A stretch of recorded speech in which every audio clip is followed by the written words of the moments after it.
Hey guys, I want to do a little bit of forces review with you, and I'm going to wait on the drag because I think you guys haven't covered in calculus what you need to be able to solve those problems. So, an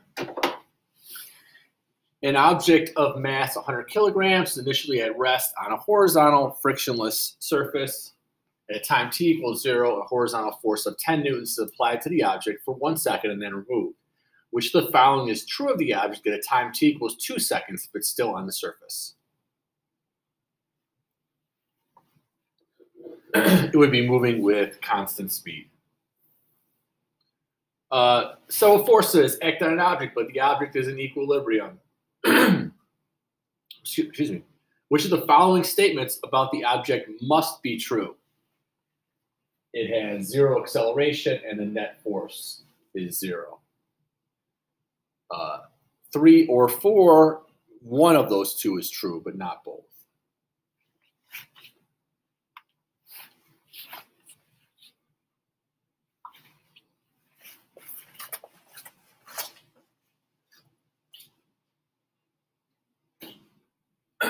A block of mass M1 on a horizontal table is connected to a hanging block of mass M2 by a string that passes over a pulley.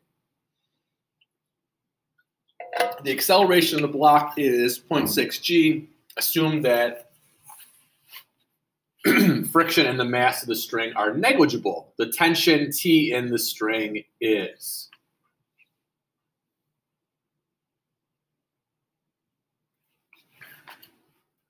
All right, so take that to be positive. So I'm going to take my acceleration to be negative 0.6 g because the system's going to be turning the pulley clockwise. For this, I'm going to say T and M2G, and I'm going to say T minus M2G equals M2 negative 0.6 G, and so T is going to be equal to 0.4 M2G.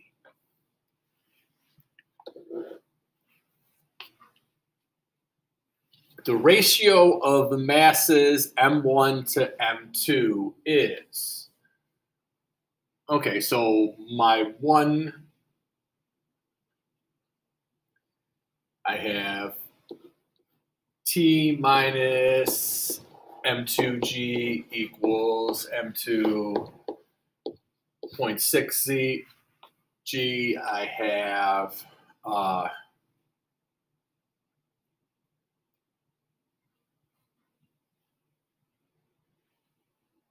for this one, I just have minus T is equal to M1 0.6 G.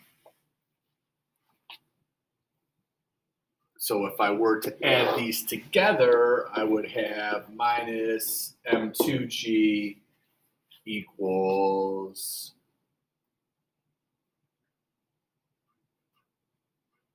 minus 0.6 M2G minus 0.6 M1G.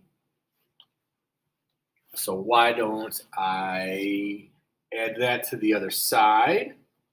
And it'll give me a minus 0.4 M2G is equal to minus 0.6 M1G. And then I'll divide by 0.6, which is going to give me 2/3.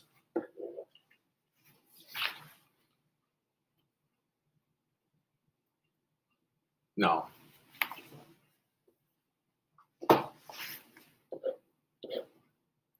So M2 over M1 is going to be equal to 0.6 over 0.4. So it's 1.5. I want them to be on opposite sides. All right, this one's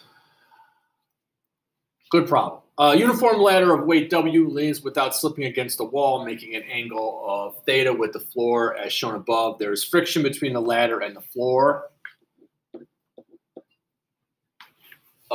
But the friction between the ladder and the wall is negligible. The magnitude of the normal force exerted by the floor on the ladder is.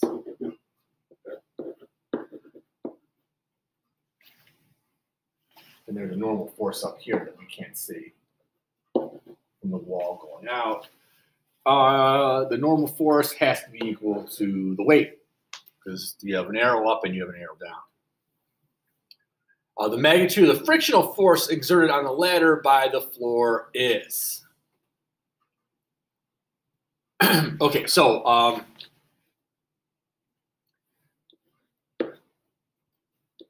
the sum of your torques are equal to 0.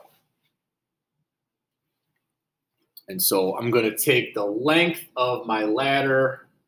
I'm going to try to resize this. I'm not sure why. It's weird to me that this is not. I guess I don't have the whole thing on.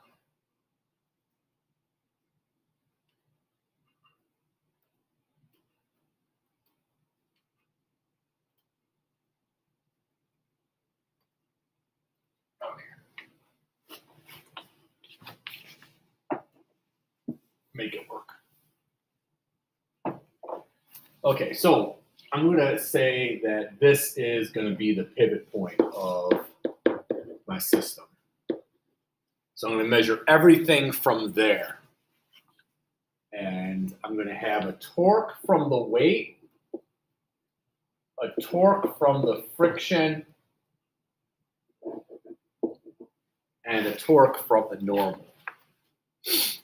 If we remember what torque is, it is R cross F, which is RF perpendicular. I'll make this distance L and this distance L over 2.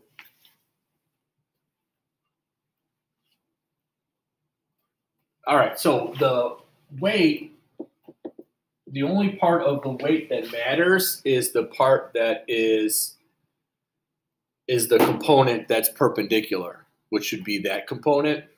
There's another component of the weight that's going this way, which would not produce a torque. And so this is theta. This angle and that angle are the same, where if I drop this straight down, this would be 90 minus theta, so that's theta. And so this side is, so if I'm going to take the counterclockwise minus clockwise, weight is trying to make it go clockwise. And that's going to be mg cosine theta L over 2. Friction is also trying to make it go clockwise. But again, we only care about the part that is perpendicular. So I want to get the component of friction that is, and if this is our angle, I want the component that is at a 90-degree angle with it.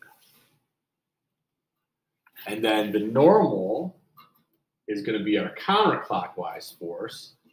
But again, I'm going to want the component that's that way.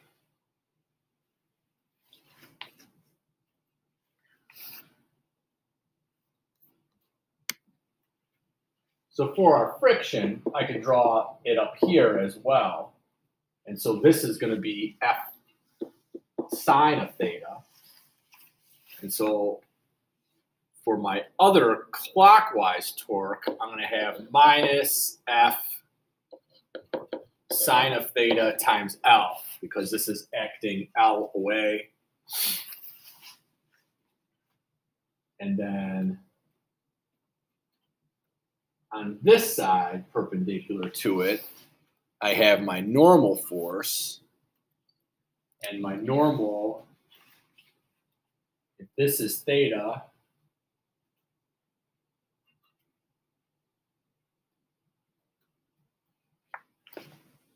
see where our theta is here.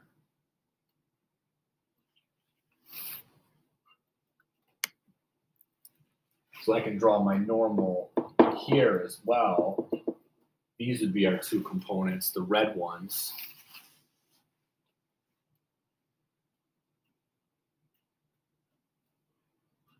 And so the angle in here is going to be 90 minus theta, so that means that's theta. And so that means that this side is n cosine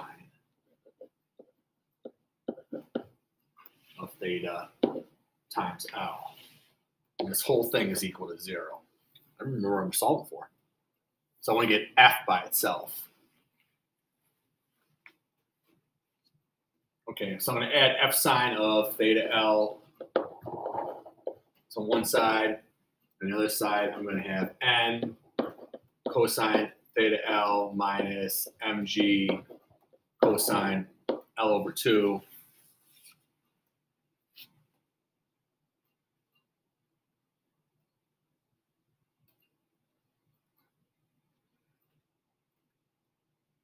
And then we're saying that n is equal to mg by itself.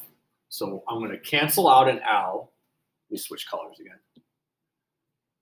Everything has an L in it, so that can go away. And I can put in mg for this. So I have mg cosine of theta minus mg cosine theta over 2 is equal to f sine of theta. And so that's going to give me mg cosine of theta on this side over 2 is equal to f sine of theta. So f is going to be mg cotan of theta over 2.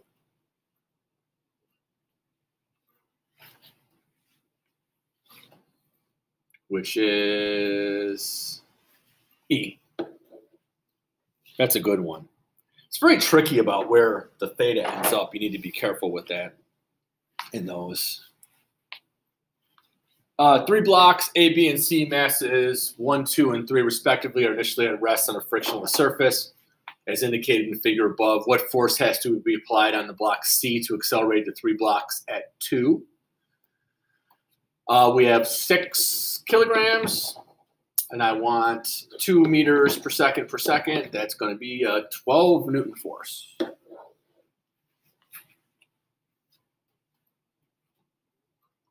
A block of mass M is pulled across a rough surface as shown above.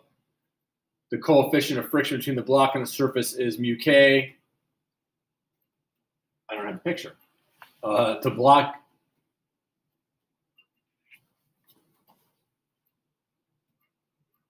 All right, so I'm going to assume that phi is here.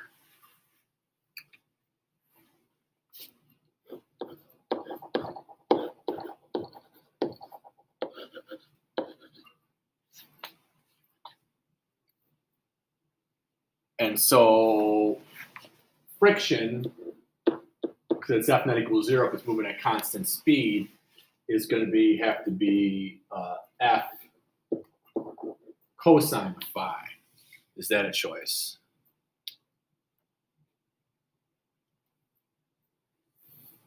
No. So I need to look at it in terms of the normal. Friction is also going to be equal to mu n. N is up, and so is F sine of phi. Down is mg. So n is going to be equal to mg minus F sine of phi. So is this a choice? Mu mg minus F sine? Yes. So E is our choice. So I'm guessing that I guessed the picture correctly.